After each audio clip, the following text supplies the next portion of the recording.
บางพ่องนี่พ่อมาออกจากบ้านนะญาติโยมนะกลัวโควิดนะจะเปิดประตูก็บ่กล้าเปิดนะกลัวโควิดจะเข้าไปญาติโยม เราต้องคิดในแง่บวกนะคิดในแง่บวกแหมด้านหนึ่งนะพอถึงด้านดีนะของโควิดก็มีอยู่หลายแง่หลายมุมนะที่เราได้หันนะด้านหนึ่งที่เราหันนั่นคือโควิดนะโควิดเนี่ยทำเมื่อเราหันอย่างหนึ่งว่าคนเราเนี่ยเกิดมาคนเดียว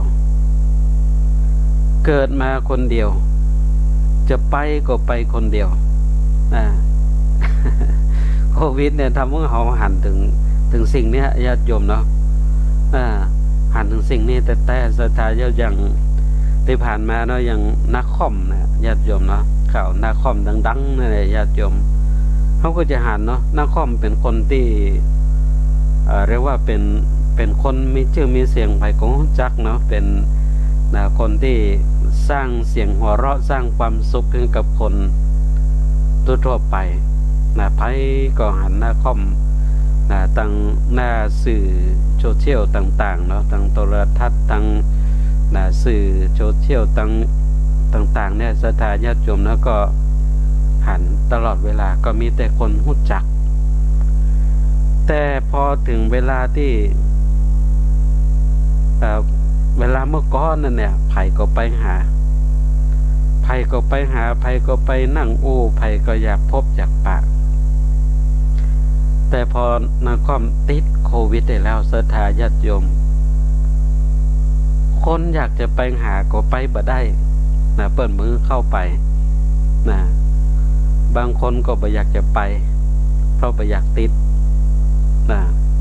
ต้องอยู่คนเดียวญาติโยมเนาะเวลาที่จะมดลมหายใจก็มดลมหายใจคนเดียวและแม้กระทั่งเวลาที่เพิ่นจะเผาศพญาติโยมเนาะจะเผาศพเนี่ยปกติแล้วต้องไว้หลายวันศพเลยนะต้องไว้หลายวัน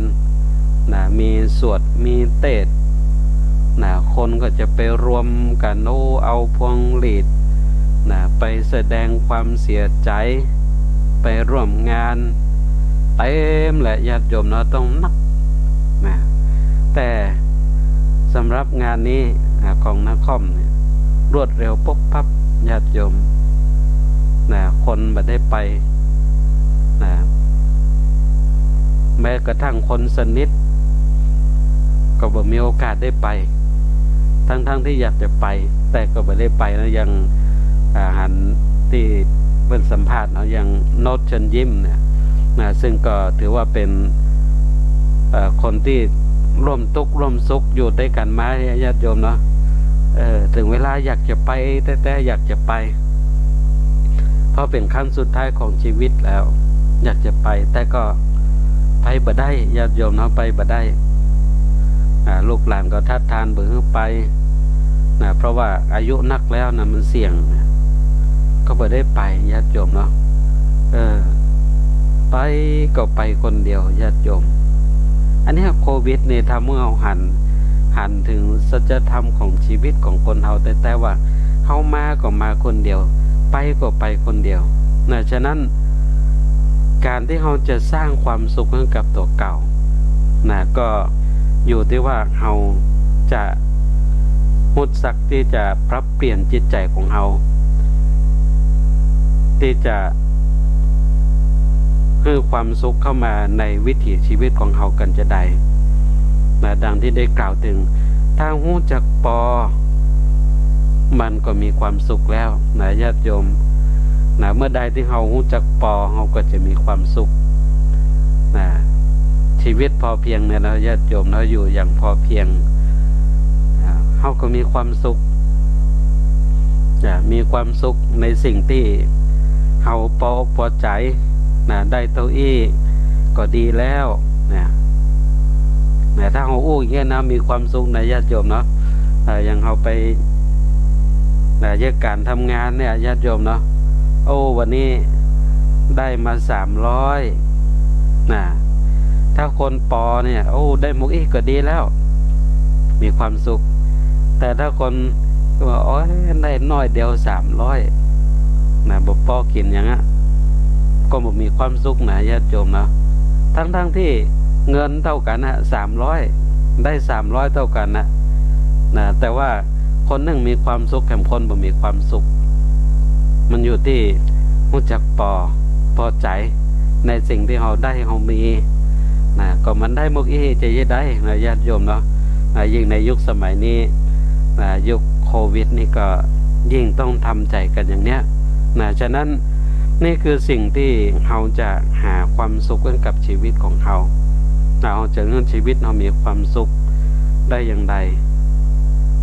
เขียนคำว่าปอเอาไว้เนาะศรัทธาญาติโยมเขียนคำว่าปอเอาไว้ได้แค่นี้ก็ดีแล้วได้แค่นี้ก็ดีแล้วได้มกอีกก็ดีแล้วญาติโยมเนาะก็มีความสุขนะมีความสุขอย่างบางคนเนาะ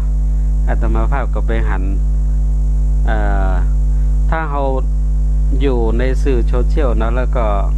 เขาพิจารณาเนี่ยเขาก็จะหันนะญาติโยมอย่างเพิ่นในเฟซเนี่ยญาติโยมนะบางพ่องเอาไปโพสในเฟซเนี่ยนะถ้ามีคนกดไลค์น้อยเป็นทุกข์กำลังญาติโยมน้องพ่องเป็นทุกข์แล้วไอ้อย่างล้มเหลือเขามีเพื่อนเป็นหลายปันเขากดไลค์เขาน้อยเดียวบ่ได้ก็สร้างความทุกข์กับตัวเก่าเลยญาติโยมเนาะก็ทั้งที่เขาโพสลงไปก็คือเขาอยากจะเอาสิ่งที่เขามีเราอยากที่จะเสนอต่อสังคมได้หันไปจะกดไลค์บ่กดไลค์ก็แล้วแต่เขาเขาก็มีความสุขหรือแม้กระทั่งโพสไปตั้งโซเชียลสื่อโซเชียลสื่อหนึ่งนะว่าเดี๋ยวนี้กำลังฮิตกำลังดังTikTok ศรัทธาญาติโยมเนาะ TikTok ก็เหมือนกันโอ้บางคนเอาไปลงมีคนไปกดใจคือน้อยเดียวบ่ม่วนนำละญาติโยมเนาะบ่ม่วนทั้งที่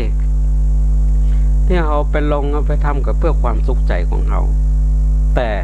มันก็มีสิ่งที่ทำให้เขามีความทุกข์อยู่เพราะเขาเอาความสุขไปตั้งอยู่บนความเปลี่ยนแปลงคือความอนิจจัง